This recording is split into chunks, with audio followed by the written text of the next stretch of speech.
If I'm a business owner and I'm interested in finding a grant, I would look at legitimate resources vetted by the Small Business Development Center. It's not a free-for-all. There are reporting requirements, and you're accountable to those. Just as quickly as they give you the money, they can take it away if you're misusing the funds. You could also search within your particular industry, within any professional associations or industry associations. Like if you're in a makeup industry or beauty industry, I know that there are some makeup businesses that have grants available for startups or for Black-owned businesses or women-owned businesses. Number one question that I have received since becoming an SBDC advisor over the last year is, are there any grants available for my business? So, being the most rookie advisor in the room, I'm gonna pay this question forward. Ladies, are there any grants available for my business? Grants available to profit-making businesses, which is who we assist profit-making businesses, are few and far between. The vast majority of grants go to nonprofits, and here's why. When nonprofits get money, they, whoever's giving them the money, whether it's you're donating to your favorite cause or a foundation's giving them money, they're affiliating themselves with a good cause, and they're also getting a huge tax deduction. So when a grant goes to a profit-making business, you don't get a tax deduction, and you're giving somebody money to go make more money, and you don't get anything in return. So it's not just for that reason, but there are grants for profit-making businesses that are very specialized, but as I said before, they're not plentiful. There's some from the U.S. government. I know the U.S. Department of Agriculture has many grants. The U.S. Department of Energy has many grants. The Department of Defense has many grants. But they're very specialized. There's also SBIR, STTR grants for technology transfer businesses through the SBA, the Small Business Administration, who's partially responsible for funding us, but extremely specialized. Industries that I've seen that have gotten grants that have come through our doors at Small Business Development Center. Tech, a couple in agriculture, engineering, medical devices. So it really depends, but there's not many. Right, and the grants that we usually see for for-profit businesses, there's some sort of expectation of getting something in return. Like with the federal government, the SBIR, the STTR, these are grants for businesses that meet a certain need that the government has. So the government's not giving a grant to a startup and saying, here you go. They're saying, we need this technology and we want someone to meet that need. There's a gap in the marketplace. We need someone to fulfill it. Right. Yeah. And that's something that I probably should have even qualified even to more detail on, so I'm glad that you brought that up, is I have not gotten a single request from an established business that's looking to grow with the assistance of the SBDC for a grant since I've been in the past year. Every single request for a grant that I get that comes my way is for a startup, because they're looking for a funding source to help them get off the ground. So typically what I end up, I tell them, I will lay out this analogy as I have received it from Pierre, who's next door. And I just thought this was gold, which is a pun before the story, which is just great. Okay, so you can think of a grant like searching for gold. You know that people have gone searching for gold. You know people have found gold. There's still people that find gold to this day. So it's a real thing, and it really exists, and real people really get it. So it's not like you had mentioned in the previous episode, like it's not a tall tale to understand that there are grants out there that you could apply for and you could get. Now, the difference is between searching for gold and getting a grant, this goes to your point, Lauren, if I find gold and I spend all this time, money, and energy in trying to find this gold and I find it, I can do with that gold whatever I want. But if I spend all this time, money, and energy to get a grant, in a situation with grants where it's so convoluted and so complex that there's industries, for-profit industries, that are designed to help people apply for grants. Then I do all of that. I invest the time and energy, and then I get the grant. But I can't do with it whatever I want. I have to follow whatever the guidelines of the grant are to be able to use it. I've seen them specifically allocated, like you can use this for $800 of rent or lease payment, per month for the next 36 months. And that's it. And it's only for businesses that were impacted by COVID, that had to have been in existence prior to COVID happening for 24 months prior to 2020, and so to both of your points, it's so selective. Like for the for-profit side, it's so selective, and so the criteria is so important. So It's very selective and it's extremely specialized. And like Lauren was saying, it's not it's not a free for all. There are reporting requirements, and you're accountable to those. And just as quickly as they give you the money, they can take it away if you're misusing the funds. these are timeline based, and so they have an expectation like in the first quarter you're going to accomplish these things, and that's something that you work out with them prior to the money being distributed from a grantor. Yeah, usually it depends. sense. It depends. Yeah. I would also say, whatever industry you're in, you should research. Maybe there are private companies that provide some sort of funding opportunities. So, for example, like if you're in a makeup industry or beauty industry, I know that there are some makeup businesses that have grants available for startups or for Black-owned businesses or women-owned businesses. But that's industry specific. You need to know who those companies are. Do your research. You have to dig in. And so maybe the government's not your answer for grants, but maybe those private companies are. That's a really good point. That's a really good point. It's just opened people's minds to like where to go to search for them. Yeah. You could also search within your particular industry, within any professional associations or industry associations. Sometimes they would, market organizations that might be willing to give capital to whether startups or existing businesses. Yeah. Yeah, I know that there are even, I think there is CDFI, the La Fuenza, and that they do... La Fuerza. La Fuerza, La Fuerza that's what Unida, it right? was. That's what Yeah. it was.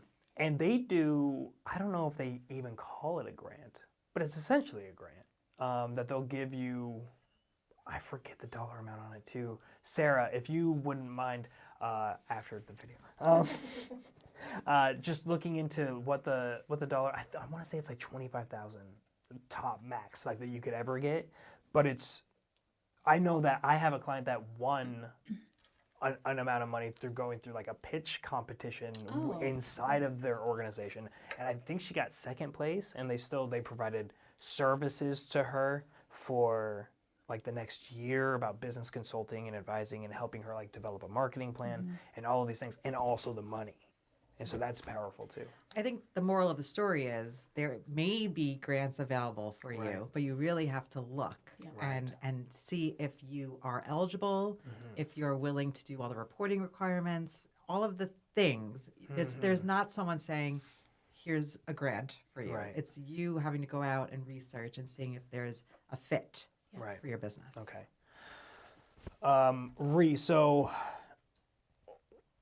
when I had mentioned earlier the kind of industry that's built up around grants and grant writing and things like that, are you familiar with this, with like companies or organizations that offer The these underworld that makes Yes. false promises? Sure, I think we all are in this room. Yeah. Right, absolutely. So that's exactly where I wanted to go with predatory. it. Yeah, and so that's what if somebody is interested in going down that route, what do they need to look out for if they're starting a conversation? Don't with give a company? anybody any money up front.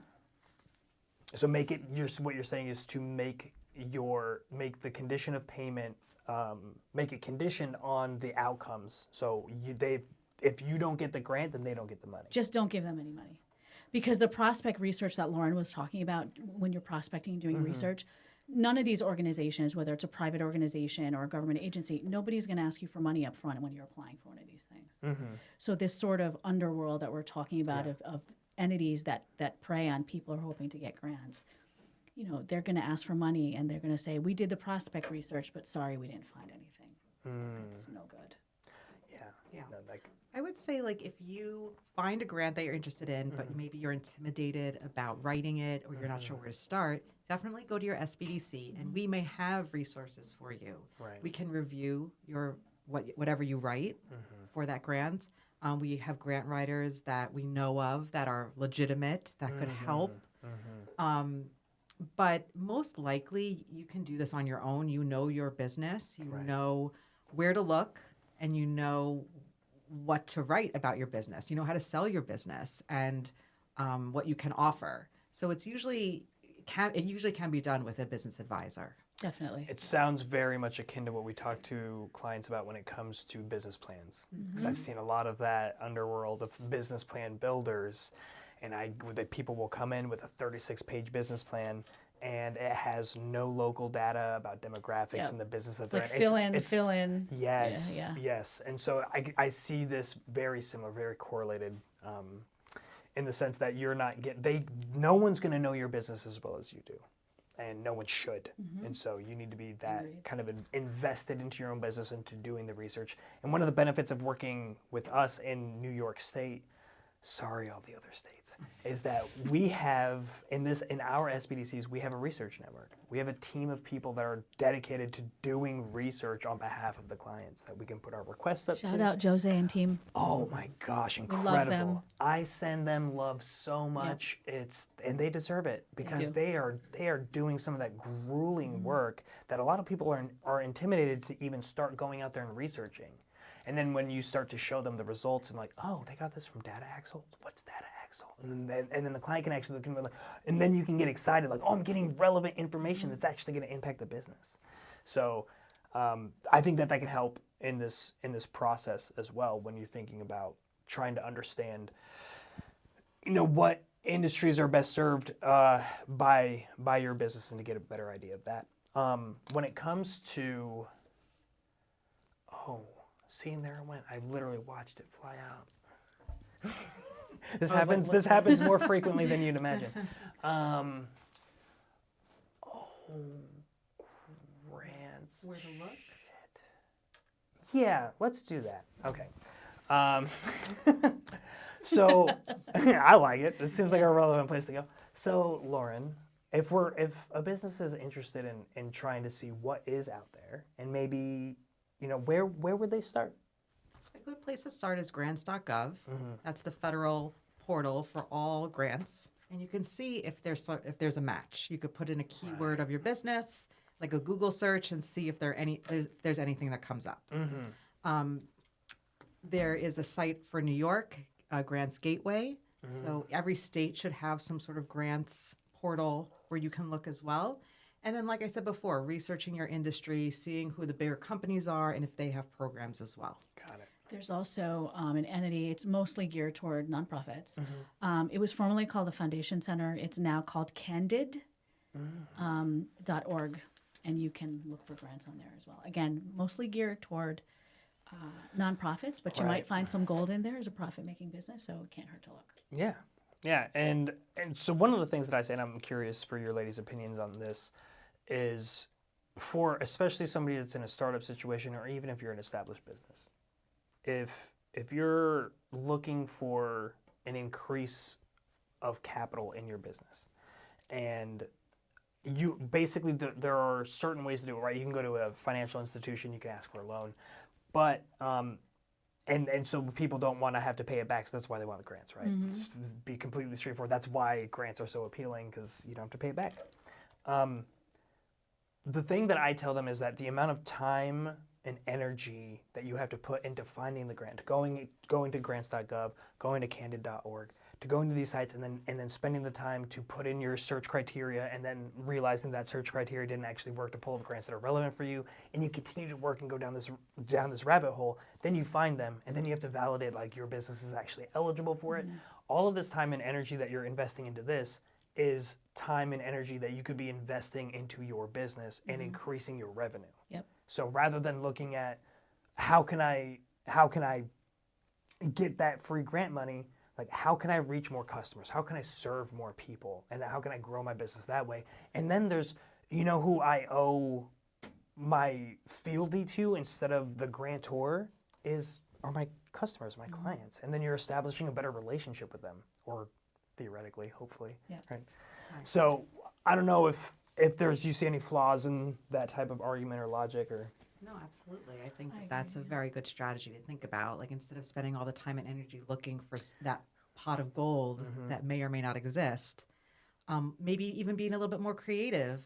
Besides, in addition to, broadening out your sales strategy, maybe reaching out to a financial institution, there is crowdfunding, which is a creative way for certain businesses who have a certain specialty or a type of a great story, they can use that way to raise funds. So there's different ways that businesses can raise money. That's not necessarily just through a grant or through a loan. Pitch competitions you mentioned. Yeah. It's another one. We have one at Stony Brook University. It's called Wolfie Tank, based off the Shark Tank. And it's for students of Stony Brook University. But you can find these pitch competitions everywhere. And it's not really a grant, but if you get the winning pitch and people like what what you're saying, they like what they're hearing, you might find some capital that way. Right.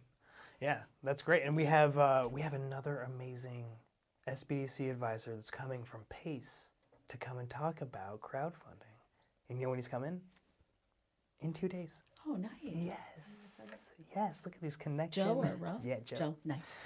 Hello, Joe. I can't wait to show his hair on camera. He's got great hair. I'm so excited, as you can imagine. Yes.